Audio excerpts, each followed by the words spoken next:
Strictly Come Dancing returned for week 2 of the live shows and it did not disappoint. Sarah and Aliash wowed with a foxtrot the judges branded as one of the best in Strictly history. It also marked the first dance-off of the series, which saw Katie and Gorka and Nina and Neil both fight for their place in Movie Week. Georgia, what did you think of Saturday Night Strictly? I thought it was such a good show. It's so lovely to have Strictly back on our screens, and I also feel like as soon as Strictly starts, it means the run up to Christmas is even faster, so that is amazing. Absolutely. I think the standard is so high this year. I know that we said from the first show, from the get-go, all of the celebrities really, really impressed. Like Tilly Ramsey, who, did such a lovely, elegant dance last week, came out with that incredible Charleston. Yeah. And I can't wait for the rest of the competition. And well, I guess two people who know exactly how it feels to come out every Saturday night and be racked with nerves and even be in the dreaded dance-off is two former professional Strictly ballroom dancers who are joining us today, James and Ola Jordan. Welcome. Right, so let's get straight to it. Thanks so much for joining us, guys. What did you think of Saturday night? It was great, wasn't it? It was really good. I think it started off a little bit weak. Yes. Reese opened the show, and Yes. then Neil and Nina were second.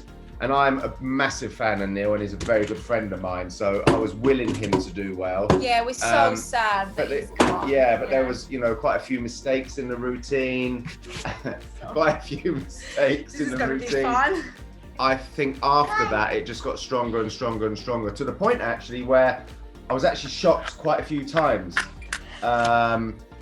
Like for example, with Aliash and Sarah.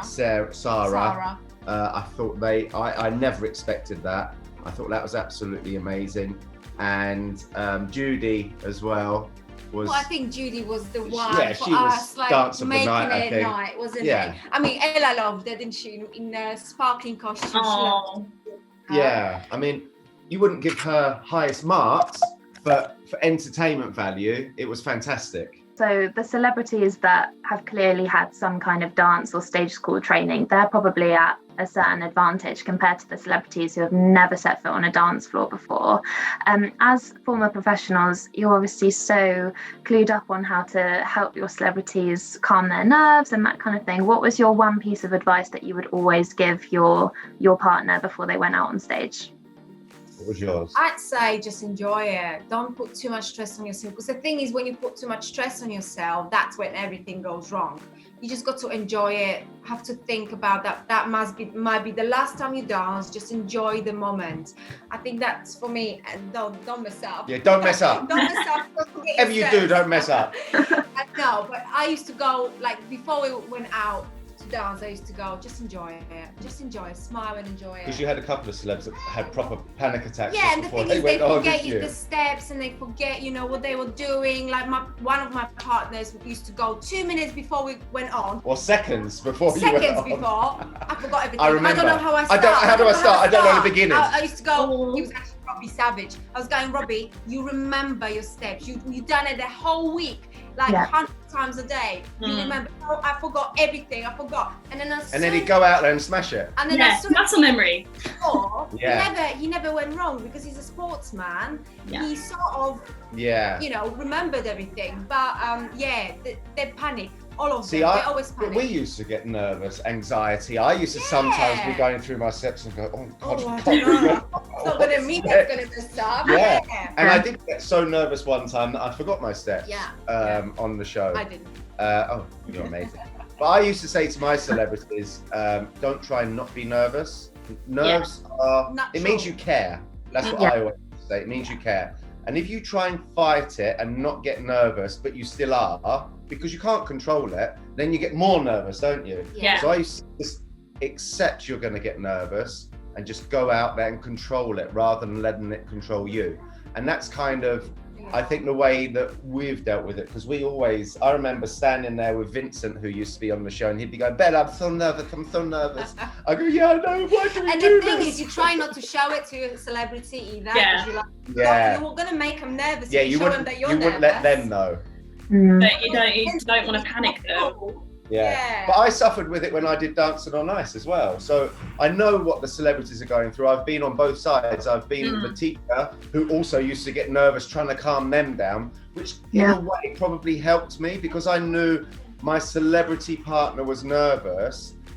I kind of used to forget a little bit about my nerves. On Dancing on Ice, doing something I didn't know what I was doing, I really struggled with the nerves, didn't I? Yeah, really. Okay, so this week, who potentially could be in trouble and really needs to up their game? Maybe Greg.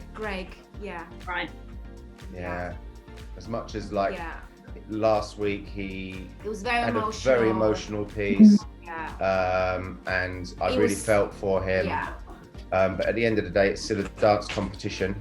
And I think at the moment he's maybe the weak link along with Katie. I think she needs to lift her game as well. I think, and especially with Katie being in the bottom two. Yeah, she's been in the bottom two. That can kind of knock your confidence as well. She's going to have a tough week. Herself mentally trying to brush that off and come back, and she does need to create a decent performance this week. But I think those two are maybe the ones that need to lift their game and have a Sarah moment where we go, oh my God, where did that come from? I think they're doing the samba, aren't they? I think Aliash said it was a samba this week. Samba's a horrible dance. Yeah, exactly. I feel like when everyone hears samba, they're like, no. I used to hate doing it. I went out on samba with so many of my celebs. Yeah, in the end, you refused to do as samba. did Brendan Cole, and in the end, I refused to do samba. I just used to say I'm not doing the samba. Yeah. It's make it look good, isn't it? Yeah. So it's hard for them. The judges seemed quite critical this week in comparison to week one, obviously, where everyone's usually quite generous and quite kind. Do you tend to agree with their comments? I don't always agree with what they say. Sometimes people come out and do not a great dance and then they're trying to sugarcoat it. Don't sugarcoat it, because the public aren't silly anymore. They've been watching Strictly for so many years, and when they go, oh yeah, that was so amazing, you did such a good job, your posture was no, it wasn't, it was rubbish and we didn't like it, and you're telling us it's fantastic. So just be honest and give them constructive criticism. There's no need to be horrible, obviously, but I'm of the opinion, like when I did Dancing on Ice, if I did something wrong, pull me up on it, tell me, and I'll go away and hopefully work on that and come back next week and be even better. Not that the judges, listen, that doesn't take anything away from the professional dancers, because when I was on the show, it wasn't what the judges said that I would make me go, oh yes, I have to do what the judges say. The professionals know what they're doing. They know what they need to work on week in, week out. But I think the judges should be a bit more critical and a bit more tough with them. Tough love. Yeah. Nothing wrong with tough love. Sometimes, Just finally then, Ola, you won the show in 2009 with Chris Wins. So you must know every year watching when a new winner is crowned, you must know how that feels. Just describe a little bit of what was going through your head at the time. It's amazing, honestly. It's like, do you know what, you work so hard with that person for months, because they're going to be working together for months. So just to pick up that trophy, it is just cherry on top of the cake, isn't it, Jones? I can only imagine. Well, you want Dancing on Ice, so it's the same thing. Yeah. That's true. Yeah. That's true. Amazing. Oh, well, thank you so much for joining us, guys. It was lovely to chat to you both. Thank and Ella, you. Of course. So much. Ella, come and say goodbye. Say bye. Come and say bye-bye. Bye. Bye. Thanks so much for watching this week. Don't forget to like and subscribe for more Strictly Insider videos, and make sure you tune in next week for more. Bye. Bye.